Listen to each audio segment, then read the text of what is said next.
So hello and welcome to the Together as One McNess event. And my name is Lori Ellenzone, and I am the chair of the One McNess Committee. So we're going to start tonight.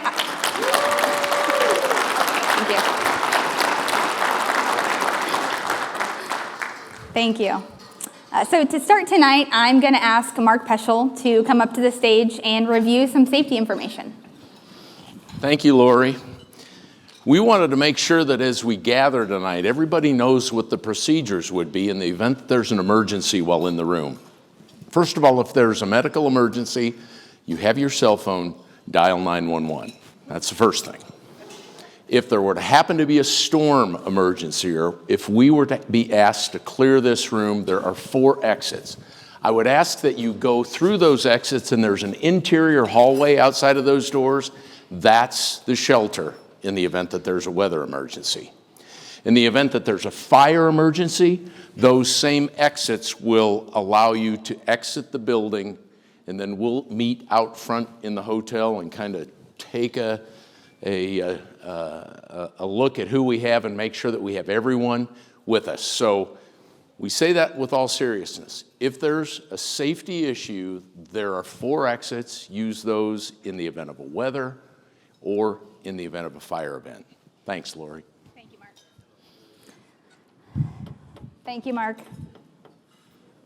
All right, so I want to start tonight by just thanking everyone for taking time from your families and all of your daily responsibilities to be here with us.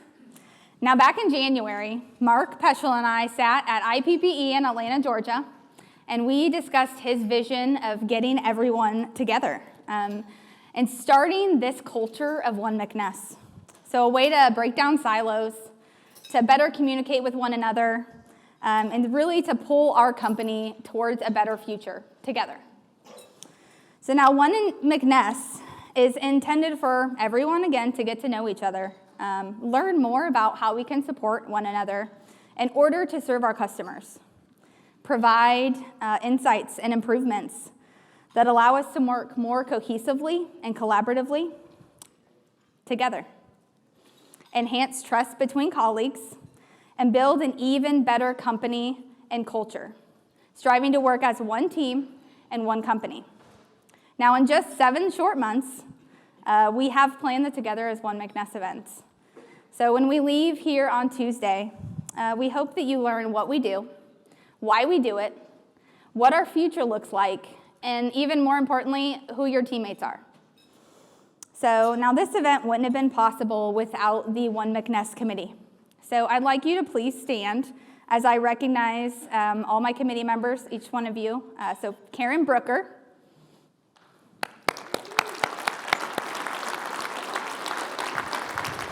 Jalen Johnson,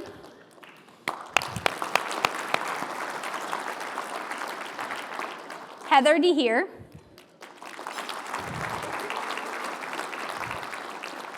Leslie Musser,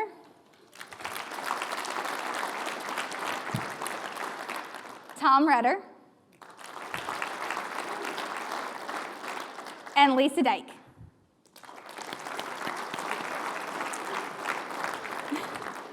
So I just want to thank you guys so much for all the work that you've put to make this event great, and also all of the work you put in to make our remote events great. Now, I'd like everyone to take an opportunity to look around the room and who is missing from this room. If you guessed those teammates that are manufacturing plants and our truck drivers delivering all of our products, you'd be right. So they are keeping business running as normal, keeping our customers supplied.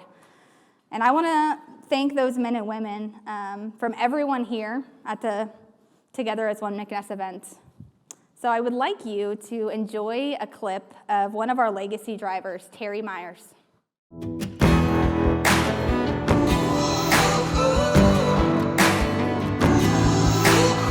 I'm Terry Myers. I'm a truck driver for Furst-McNess. Today is my anniversary. I start my 40 years today. What brought me to McNess, a buddy of mine said that McNess was building a new plant in Storm Lake. I just graduated from high school. A buddy of mine says we should go put our names in.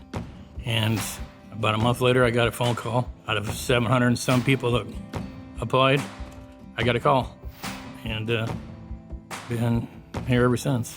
On a typical day, I start at 3 in the morning, come in and load.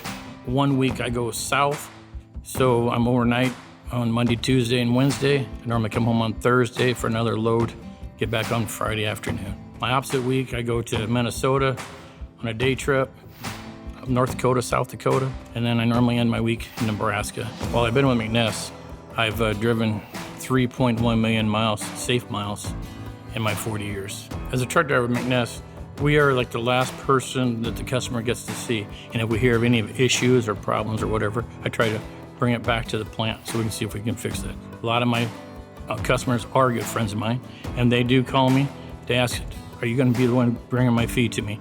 It's a comfort thing. McNess is very family-oriented, and what keeps me here is there's some other drivers and other employees have been here for 30-some years. Our kids have grown up together, and it's just, like I said, back to the family thing. As a truck driver with McNess, they will work with you. If there's bad weather, they'll say, if you don't feel comfortable, just pull over, get a room, stay at a truck stop. They're worried about our health and benefit, and that's how they've always been. And a lot of companies don't do that. McNess does. I'm all about the company. That's all there is to it.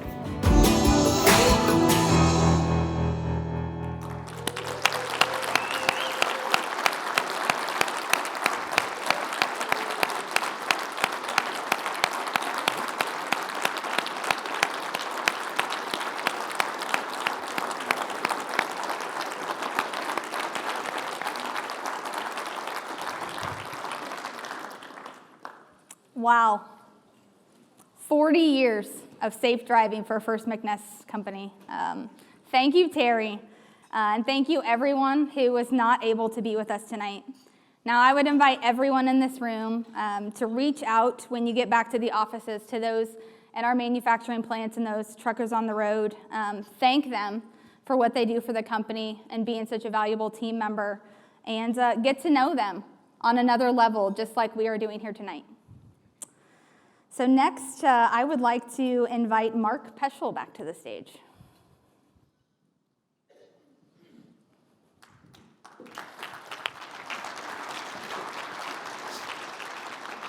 You don't need to applaud. You'll just wear out your hands because I'll be coming back and forth. It's really a great opportunity for me to welcome another gentleman to the stage who has played a very critical part of our company's development over the past year.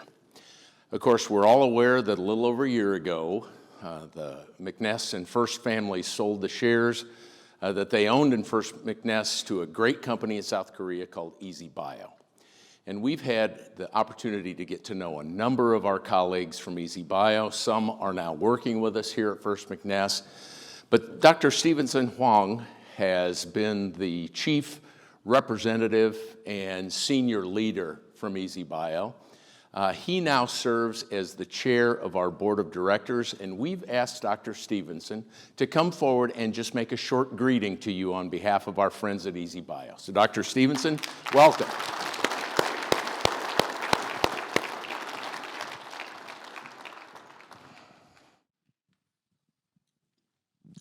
Thank you, Mark. Good evening, everybody. I'm very happy to be invited to the first One McNess event. At first, I'd like to say that I feel honored to work together with you as a colleague and to serve you as the chair of the board.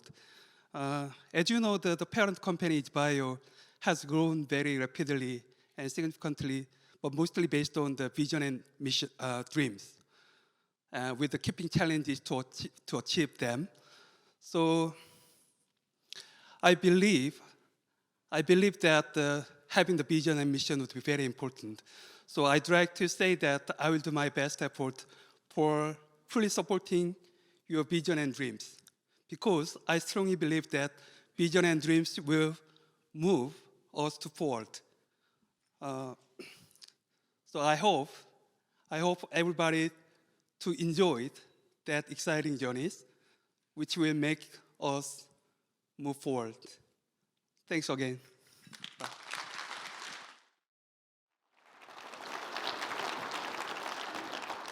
Thank you, Dr. Stevenson. Appreciate your support. This gentleman spends a lot of time in airplanes, as you can imagine. coming back and forth to board meetings and support us in meetings such as this.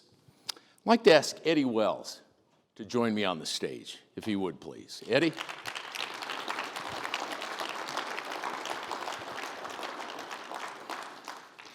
Eddie was serving as the chair of our board of directors when I was hired in May of 2021. And so if you're happy about that, you can thank Eddie. If you're not, you can blame him. But Eddie recently moved from our role as chair of the board of directors to be our chair emeritus, which is meant to be a sign of distinction as a leader in our organization. And so tonight, we are presenting Eddie with what we're calling the President's Award of Achievement. And this is presented to George E., fondly called Eddie Wells.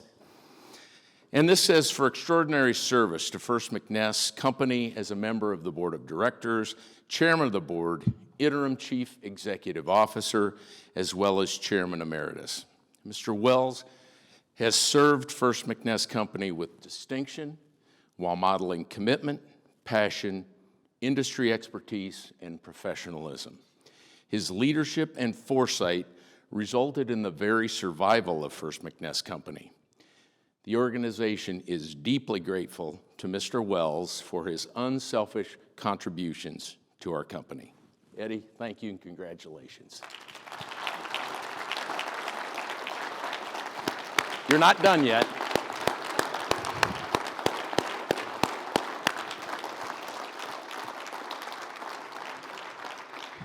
You know, it's also one of those things that it seemed like it should just be more than a certificate in a frame.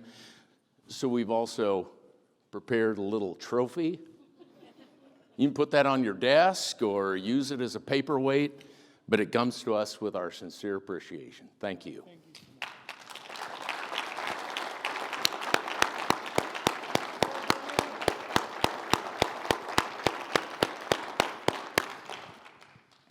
So I have one other presentation I want to make while I'm up here.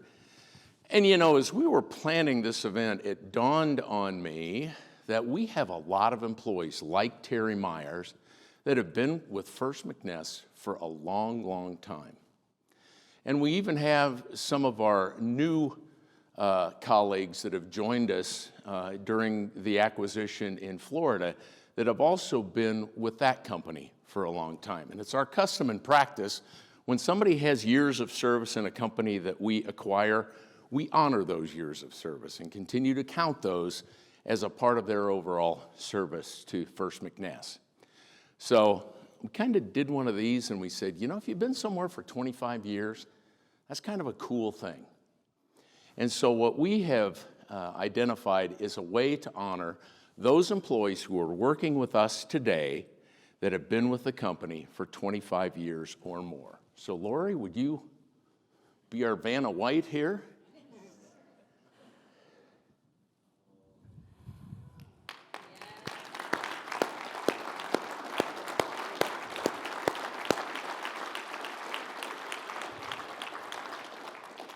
That plaque will be displayed at our headquarters office in Rockford. And then, of course, in the event that one of those folks, like Bob Garvin's, but I'm not mentioning any names, decides to retire, we'll make sure that that magnetic diamond on there is handled appropriately when folks leave our organization. But really, all the folks that have been with us 25 years, would you please stand and be recognized?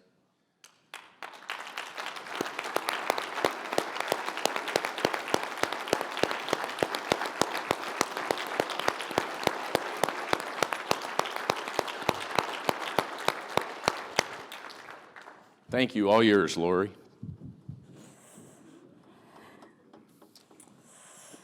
Well, that was wonderful, Mark. So many amazing men and women represented on that plaque right there, working a combined 1,221 years of service represented on that plaque. That's an accomplishment. So your service and the service of all of your teammates doesn't go unnoticed. Now, I would like to share another video with you all. Brett Stone has been servicing customers out of our Lodi plant for 17 years. We'd like to show a short clip of a service to a Brett service to Furst-McNess Company.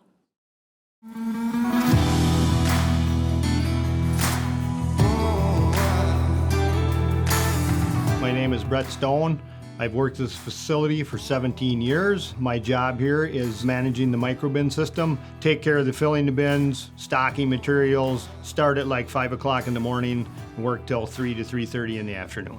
The first thing I do is when I manage the microbins, I have 78 microbins that I take care of. And the first thing I do every day is I go through all the bins and top everything off, fill everything first, make sure everything's all good, and then I return downstairs to bring numerous pallets of ingredients up and stock all my materials that I use on a daily basis. Just monitoring the system, making sure everything's in there, because it's very important what I do for all the little ingredients that get added into the feed. That's my daily routine, and it pretty much never really changes. It's just doing what I have to do. Everybody has their own position, and job, like the warehouse people, they unload ingredients when they come in, they help customers. There's hand dad people that work downstairs that prepare all the carts for the batches of feed, and there's people that bag feed. There's a lot of different steps along the way that people do. Everybody helps out if they need to. If we have a problem, people are pretty well willing to pitch in and help, and we work together and as a team to get things done. I just like my job. I like what I do, supplying all the customers that we have. I like working with all the different products, and I learn more every day on what we're doing. It's just interesting on all the different things that we do in a day's time and production-wise. Working with Furst-McNess, all the people from the salespeople to the higher up and everything, they made me feel pretty comfortable, and I think they appreciate what I do here, which I've met a lot of new people, and I have nothing but good things to say about them.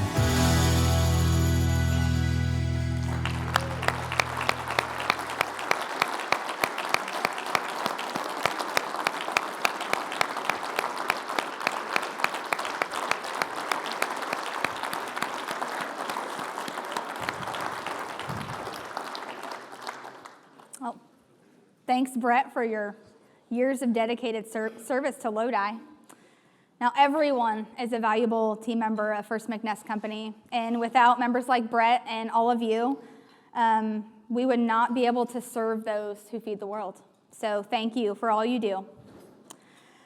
Now, most of you, if not all of you, know our speaker this evening. And if you haven't met him yet, I would challenge you to meet him before the end of our One McNess events. You've probably read his CEO weekly updates. Now, he grew up in rural Nebraska, graduated from the University of Nebraska with a degree in agriculture. Other than a 4.5-year stint as the CEO of the National FFA organization, he has spent his entire career in the animal feed and nutrition business. So he has held responsibilities that have allowed him to experience our industry all over the world. Now, he will tell you that his most important role is being Ellen's husband and a good dad to his 3 children and a doting grandpa to his grandson, Cooper. Now, he joined Furst-McNess Company in May of 2021 as our president and CEO. Now, I would like to give a special birthday welcome to Mark Peschel.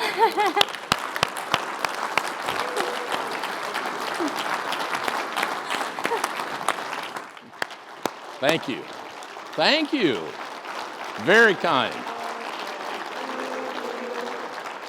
Oh, thank you.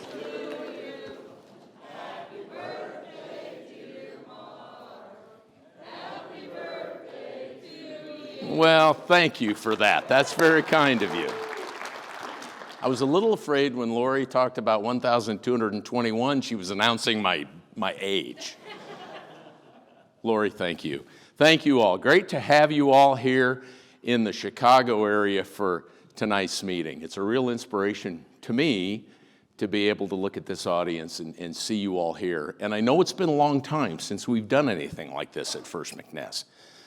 Kind of went back in the archives. Maybe there was something in 2008, maybe in the mid-1990s, Ned Furst had a couple of events, but suffice it to say it's been a while since we've done this. I also want to make special note of our manufacturing and transportation personnel, all the folks that are back at our manufacturing plants and in the trucks still serving customers while we're here. We have arranged for all those folks to be able to have dinners together while we're here in Chicago. So one of the groups is getting together tonight at a restaurant in their vicinity. There's a couple more getting together tomorrow night and one more on Tuesday night. And so all those standing ovations that you gave to that team, they will see those because we're going to provide them with an opportunity to see a video of tonight's proceedings. So kind of nice that we can connect with folks that are helping to keep the business running for us. So why are we here? What is so important about a meeting like this that we had to hold it on a Sunday and interrupt your personal time? What about all the expense and the travel and the food and the hotels and everything that goes into having a meeting of this sort? When we probably could have just had another Teams meeting, right? We could have done it like we do the all-staff meetings. Well, I want you to know that I have been convinced that we needed to have a meeting and a gathering of this type at this time. That this is critically important to our future as Furst-McNess. And yeah, I'm the one that asked you here, and I want to say this as we consider being here in Chicago together.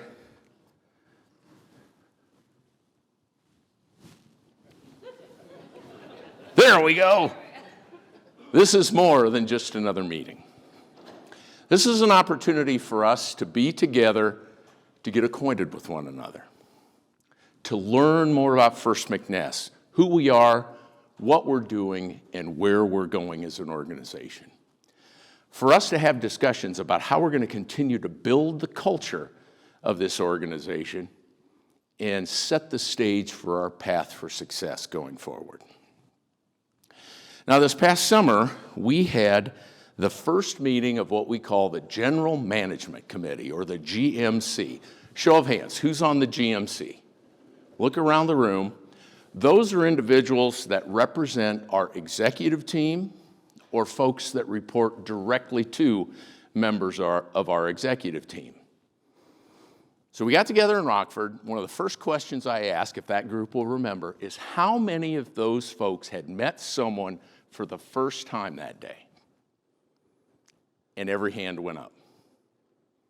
And I thought, how can that be? How can it be that we have a group of leaders that haven't met one another? And how can we build the culture of a business when we don't know one another? So here's what we're going to do right now. I know you've been sitting a little while, so I'm going to ask everybody to stand up.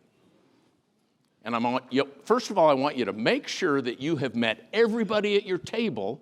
And then once you've done that, I want you to go to a nearby table and introduce yourself to one person. Do it now.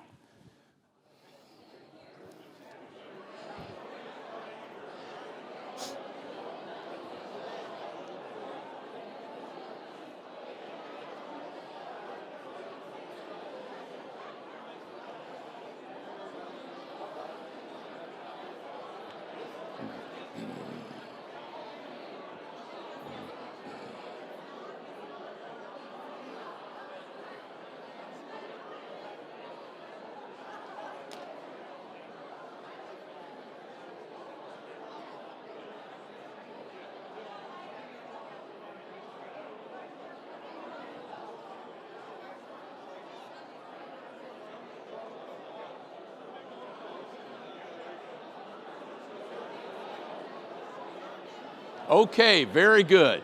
Very good. Everybody return to your seats.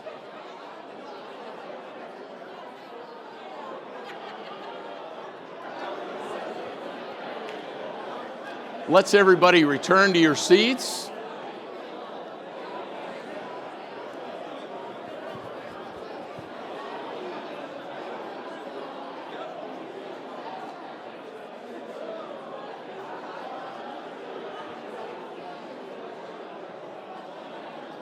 That, my friends, is the sound of colleagues and friends getting to know one another. That's fantastic. Well done. Thank you. Thank you.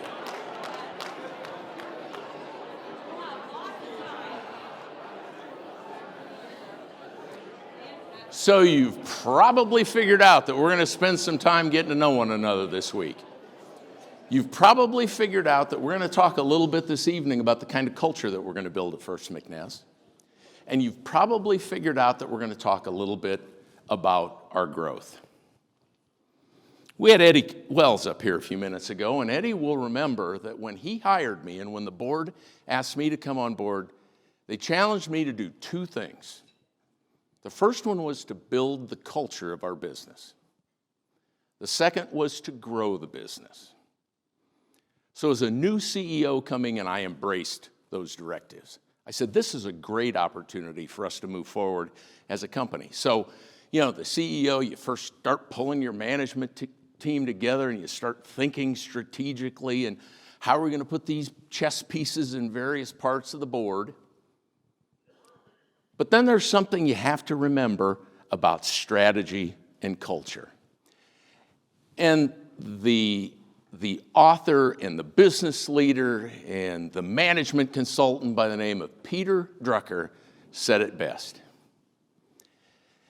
He says, culture eats strategy for breakfast. Culture eats strategy for breakfast. What does that mean? Basically, it means that if you don't establish the right culture in your business, you can't successfully execute a business strategy.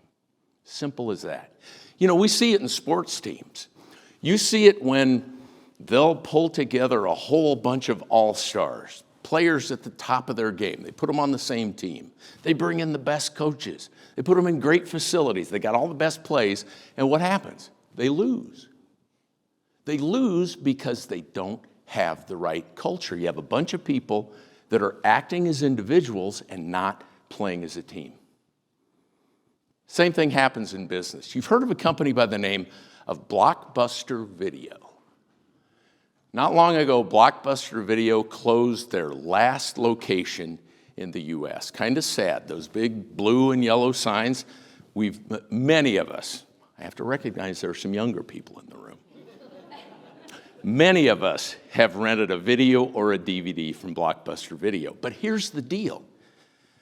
Their strategy, their culture was completely about renting videos and DVDs. They had all these locations. That's all they thought about. And so when they were approached by a company in the early 2000s about selling Blockbuster Video, their movie and internet streaming business, Blockbuster Video said, nah, not our deal. We don't even want to pay that few millions of dollars that it would cost to buy your business because we're about rentals. And we now know what happened. And by the way, that organization that they turned away, a little company named Netflix. So when you start thinking about companies and their cultures, and how we're going to build the kind of culture that we want at Furst-McNess, maybe keep this in mind. Cultures are about the attitudes and behavioral characteristics of a particular group or social group. It's how we act, it's how we interact, it's how we innovate, it's how we serve. But I think most importantly, it's about how we as Furst-McNess employees are going to serve our customers, how we're going to serve each other as teammates, how we're going to work with suppliers, and quite honestly also how we're going to be a good competitor in the marketplace. So tonight I'm going to be very declarative about my expectations for our culture. We're going to talk about what I expect from this organization in terms of building a culture that will lead to our success down the road. First building block, safety. My worst days as a manager have been when we have had a workplace injury or a fatality. And it's happened. terrible days, especially when you know that it could have been avoided. It could have been prevented through training, through personal protective equipment, through signage, through proper direction from supervisors. It makes you sick when that happens. I was working for a company in Ohio. We had a gentleman by the name of Dave. Dave had worked with us for a long time. He'd been in the maintenance department for as long as any of us could remember.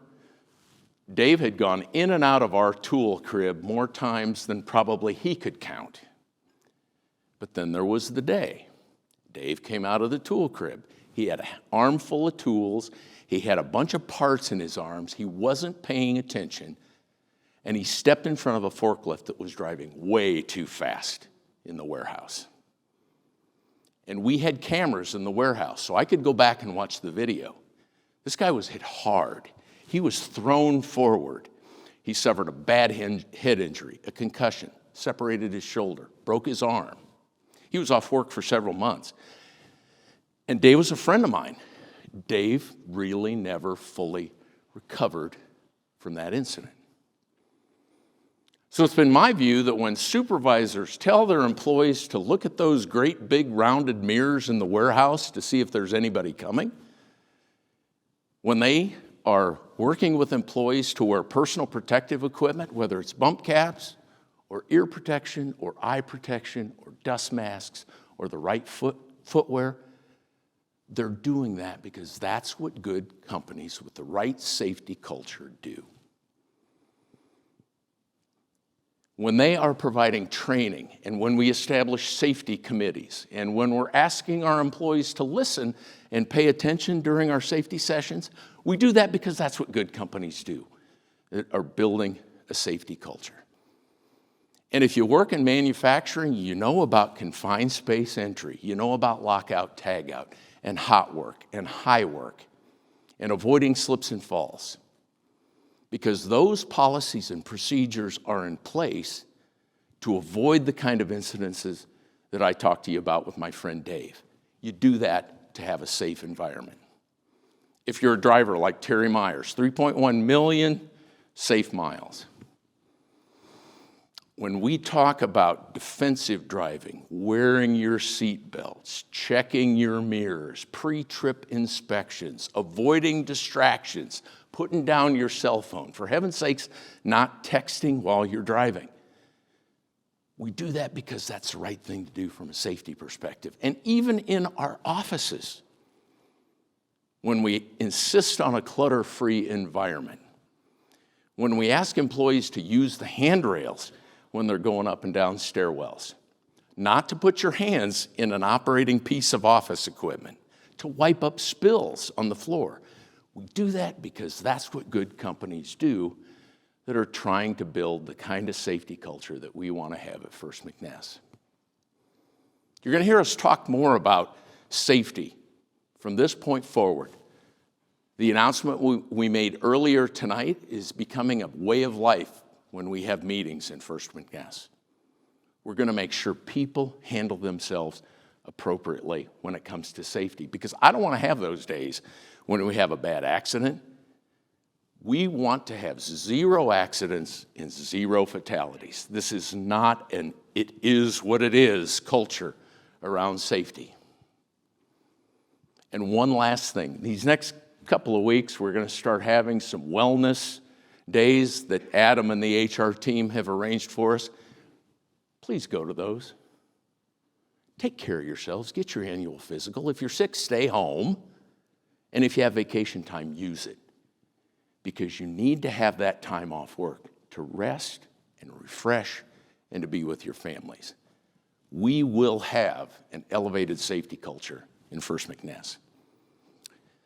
Trust. That same GMC meeting, we talked about some training about a book called The 5 Dysfunctions of a Team. Trust is a foundational principle, not only in that book, but in good companies. Trust is about being vulnerable and having openness towards your coworkers. Trust is about being able to ask questions and answer questions in that spirit of openness.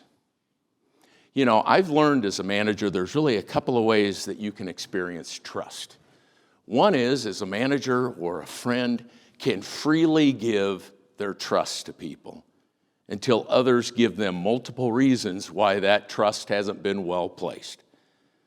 And I guess you can also have the situation where you rely on people to earn your trust until you freely give it. I'm more the former. Look, I trust you until you give me a whole bunch of reasons not to.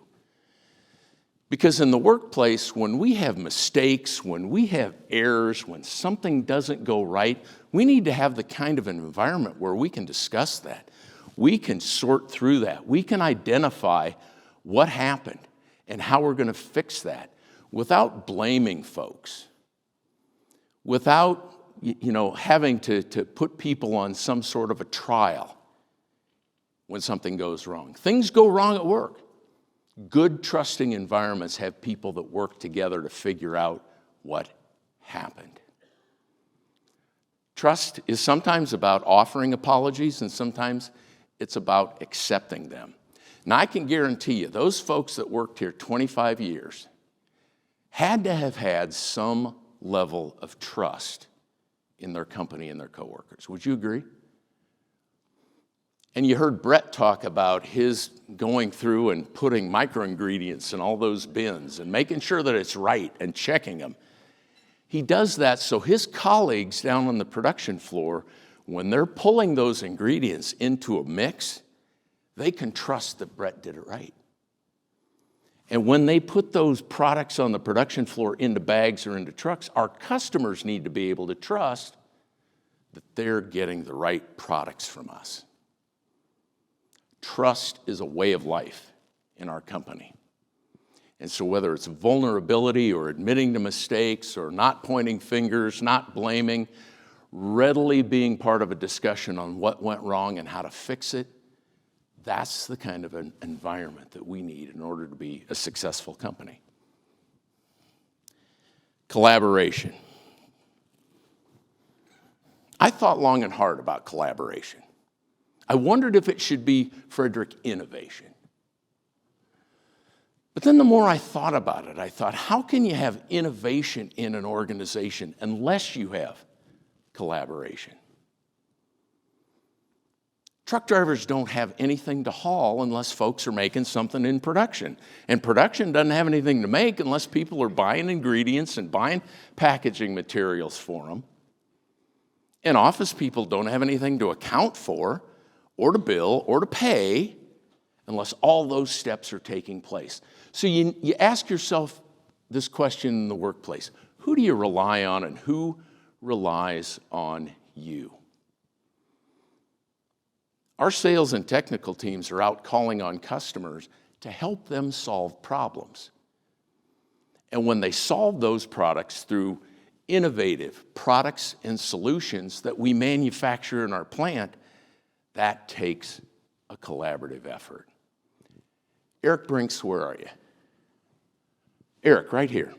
Last summer, Eric was sending me and others in our organization a series of text messages and videos because we'd been running into this situation with our customers that they were having serious disease issues in their farrowing barns, to the extent that some of our customers, Eric, were losing 100% of the baby pigs. Is that fair?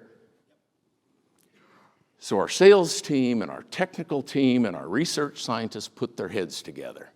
And collaboratively, they figured out some solutions. They figured out that there's this spray dusting machine. We call it the magic machine. But there's this machine that uses this material that dusts this stuff in the farrowing house as a disinfectant. And then when our customers feed this specialty product called First Protect Direct, it encourages the animals, both the mama pigs and the babies, to drink and to get nutrition. And instead of losing 100% of the baby pigs, Steve, they save 92% of them. That's a pretty good collaborative effort, if you ask me. That's what we're talking about in how we collaborate, how we need to work together, how we solve problems. Collaboration will be and is a building block to our company's culture. Quality. Crystal, I knew you would be thrilled that I put quality up there. You know, quality is the hallmark of any good organization. And I talked about trucks and manufacturing and all the things that go into our processing. But quality is about doing all that correctly. We ask suppliers to provide certifications on their ingredients for a reason. We take product samples for a reason. We retain samples for a reason. We test samples for a reason. We look at the color of products. We look at the product type. We look at the crumble size and the pellet size and the number of fines for a reason. We do that because that's the hallmark of quality in a company like ours that's in our industry, serving animals. You know, I learned a long time ago in my career that if you do what's right for the animal, you'll do what's right for the owner of that animal. And if you do what's right for the owner of the animal, it's going to be right for us as well. And part of the right is around quality. It should never be a question. It means that we follow process orders precisely in manufacturing. It means that we are evaluating the crumbles and the pellets and the meal products to assure that they meet our standards before they go out the door. It means that our production personnel, when they're stacking those bags on a pallet, that they're stacked properly, and that we look down before they go on the truck to make sure that there are no broken bags at the bottom of the pallet. It means when they go on the truck that the truck driver is going to be cautious in how they deliver those products, and they're going to be respectful of our customers' property when they're there. When we do those things, we have a quality system. And that's my expectation for us as an organization and the culture that we will build here at Furst-McNess. Customer service. Customer service is very personal. We've all been in situations where we've had outstanding customer service, and we've been in some situations where we have had not so great customer service.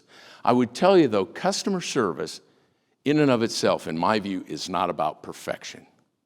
It's about striving for excellence. And if you have the right trust and collaboration and quality, it's also about fixing things that go wrong and doing that to the satisfaction of the customer. I had a situation last December. I was in one of our markets. We had an issue with a customer. They had called and said they were having some problems with some of their calves. We started to do some evaluation. We looked at our own feed. We looked at the process orders. We talked to the supplier. We went out and looked at the farm. We did all the things we're supposed to do, and we identified that we had a problem. And we made that right with the customer. So when I was out in December, I called the customer and said, hey, I'd like to stop by and see. And he welcomed me into his home. We went into his kitchen and had coffee. We learned that we knew some mutual people. And when I left, he gave me a bottle of maple syrup that he had prepared right on his own farm. Now, when you do the right thing from a customer service standpoint, even when something goes wrong, you have a quality company that will live up to its commitments around customer service. That's the kind of company that we want to be at Furst-McNess. So whether it's safety or trust or collaboration or quality or customer service, those are the tenets of our culture at Furst-McNess and what we should all measure ourselves on in terms of our effectiveness and capabilities. So I've asked myself the question, how do we build a company then that's worthy of that kind of a culture? How do we do that? First, we're investing in our infrastructure. These past months, we've been buying trucks and trailers and making investments really with all of our locations, and we have more coming next year. I think we calculated by the end of next year, we will have invested something like $3.5 or $4 million in rolling stock to get us up where we need to be. We've approved a significant capital expenditure project at our Storm Lake, Iowa plant that will be a game changer for us in material handling and bagging. We've continued to make necessary investments in our Lodi, Wisconsin plant to fix things, to improve things, and to make things better ultimately for our customers. And of course, you know, we not long ago moved to our new location, our office location in Rockford, which is a great business environment for us. And at the same time we did that, interestingly enough, we're saving money. We're investing in our infrastructure. We're improving our systems, processes, and procedures. Within the next short weeks and months, all of our locations will be operating on SAP. We'll have consistency in our processes and procedures. We recently introduced a new tool in our merchandising area called Agulus, which gives additional capabilities to our merchandisers and traders, provides higher levels of transparency about their work, has a tremendous database that allows us to track back-to-back sales, and gives us great information about our merchandising and trading. We're also investing in transportation software that will help our dispatchers at all of our locations be much more effective and efficient in routing trucks and serving our customers. And in the office, we've, for several months now, been using a system that has automated the way that we handle accounts payable. That again has been another game changer for our organization. We're improving our systems, processes, and procedures. We're also growing externally. This past summer, as you know, we acquired the assets of Central States Enterprises in Lake City, Florida. We have a number of our new colleagues that are here with us tonight. Welcome, so glad you're here.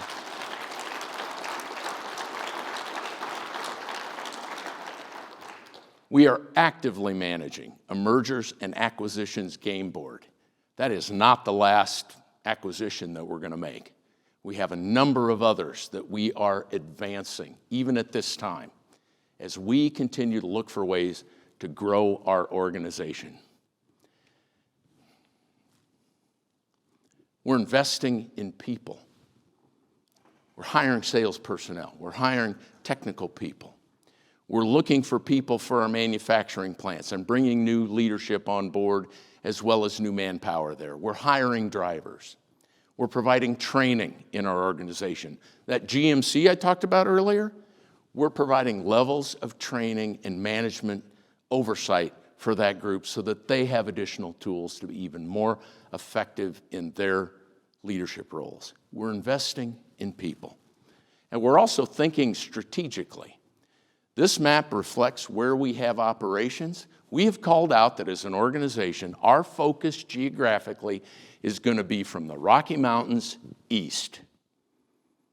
From the Rocky Mountains east. So in addition to calling out the things strategically that we intend to do, we're also calling out the things that we won't do strategically.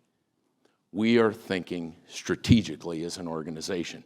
We're also investing in future products, programs, and services. This past summer, we acquired a farm near Carroll, Iowa, in western Iowa that will allow us to up our game on our ability to do research on a multi-species basis. Renovations are going on right now in that farm. By the first part of February, we will have baby pigs in that facility, and that farm has the capability of also expanding research to beef, dairy, poultry, even aqua. And in terms of specialty products, along with our parent company, Easy Bio, our friends in the UK at Pathway Intermediates, we are opening new markets and new customers for specialty products with our colleagues at Pathway Nutrition. And we are looking forward to great things happening from Pathway Nutrition. You've heard me say this before, but it is our objective, strategy, intention, target, goal that by the end of 2026, we will be, along with our friends at Easy Bio, we will be a $2 billion company here in North America. Hanbei Lee is going to go through a great presentation tomorrow, and he's going to give you all the magic about how that's going to happen, Hanbei, and we look forward to that.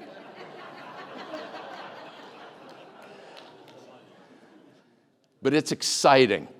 It's exciting to be with a company that has aspirations to grow. One McNess. You know we still have some issues and we still have some problems. We still have some silos. And together we need to knock those down. We need to be done with that part of Furst-McNess. We need to move forward positively as One McNess. So I'm asking for your help so that we can get there. Engage with us. Put your heart in this. Dedicate yourself to what this company has the capability of doing really over the next few short years. Help us get there. Help us live the goal of One McNess. It's going to be quite a journey if you're willing to go with us.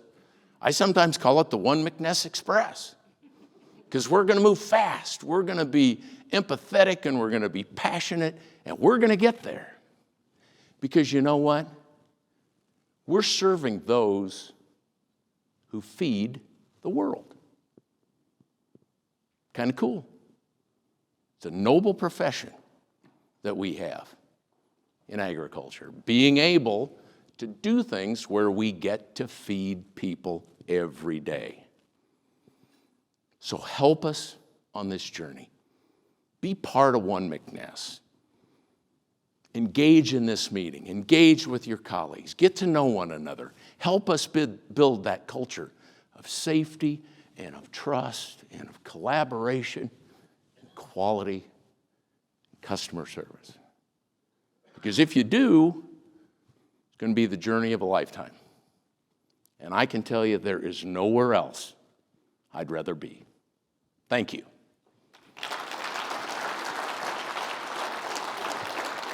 Thank you. Thank you. Thank you. Wonderful.